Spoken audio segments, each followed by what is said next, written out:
ಸಂದೊಳಗೆ ಕಮ್ಮಿ price rasmalai try ಮಾಡಕ್ಕೆ ಬಂದೀವಿ. ಹಾಯ್ ಗೈಸ್, ನಾವು ಬಂದೀವ್ರಿ ಜಗದಾಂಪುರಿ ಸ್ವೀಟ್ಸ್ಗೆ. ಇದು ನಮ್ಮ ಹಾಸನದೊಳಗೆ ಲೊಕೇಟ್ ಆಗಿದೆ. ಈ ಸ್ವೀಟ್ಸ್ ಒಳಗೆ ರಸಮಲೈ ಟ್ರೈ ಮಾಡ್ಬೇಕಂತ ಅಂದಿದ್ವಿ. ಒಂದು ಕಪ್ ಒಳಗೆ ರಸಮಲೈ ಹಾಕ್ಕೊಟ್ರು. ಸಖತ್ ಯೂನಿಕ್ ಆಗಿತ್ತು ರೀ ರಸಮಲೈ ಕೂಡ.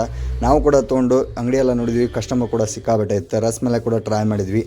ರಸಮಲೈ ಕೂಡ ಸಖತ್ತಿತ್ತು ರೀ. ಟೇಸ್ಟ್ 20 ರೂಪಾಯಿ ಚಾರ್ಜ್ ಮಾಡಿದ್ರೆ ರಸಮಲೈ ಸಖತ್ತಿತ್ತು. ನಾವು ಮತ್ತು ಒಂದು ಬಿಸಿ ಸಮೋಸ ಕೂಡ ಟ್ರೈ ಮಾಡಿದ್ವಿ. ಅಲ್ಲಿ ಪಟ್ಟನ ಬಿಸಿ ಸಮೋಸ ಒಂದು ಕಟ್ ಮಾಡಿ ಗ್ರೀನ್ ಚಟ್ನಿ ಎಲ್ಲ ಹಾಕ್ಕೊಟ್ರು.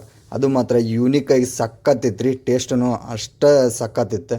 ನೀವು ಬಂದ್ರೆ ಒಂದು ಸರಿ ಟ್ರೈ ಮಾಡಿರಿ. ಇದು ಎಲ್ಲಿ ಬಂದಿರ್ತಾ ಅಂದ್ರೆ ನಿಮಗೆ ನಮ್ಮ ಹರ್ಷ ಸ್ವೀಟ್ಸಿನ ಮೇಲ್ಗಡೆ ಒಂದು 10 kg ಮೇಲೆ ಬಂದ್ರೆ ಸಿಗುತ್ತೆ ನಿಮಗೆ. ನಾವು ಮತ್ತು ಇನ್ನೊಂದು ರಾಜಸ್ಥಾನಿ ಸ್ವೀಟ್ ಒಂದು ಟ್ರೈ ಮಾಡಿದ್ವಿ. ಇದು ಕುಂಬಳಕಾಯಿ ಒಳಗೆ ರೆಡಿ ಮಾಡಿದ್ದು ಸ್ವೀಟ್ಸ್ ಇದು. ನಾವು ಟ್ರೈ ಮಾಡಿದ್ವಿ ಮತ್ತು ನಮ್ಮ ಸಿಸ್ಟರ್ ಮತ್ತು ಅಲ್ಲಿ ನಮ್ಮ ಕ್ಯಾಮ್ರಾಮ್ಯಾನ್ ಕೂಡ ಟ್ರೈ ಮಾಡಿದ್ರು. ಸಖತ್ ಯೂನಿಕ್ ಆಗಿತ್ತು ರೀ. ನೀವೇನಾರು ಬಂದ್ರೆ ಒಂದು ಸರಿ ರಾಜಸ್ಥಾನಿ ಸ್ವೀಟ್ಸ್ನ ಟ್ರೈ ಮಾಡೋದು ಮಿಸ್ ಮಾಡಬೇಡ್ರಿ. ಇದು ನಮ್ಮದು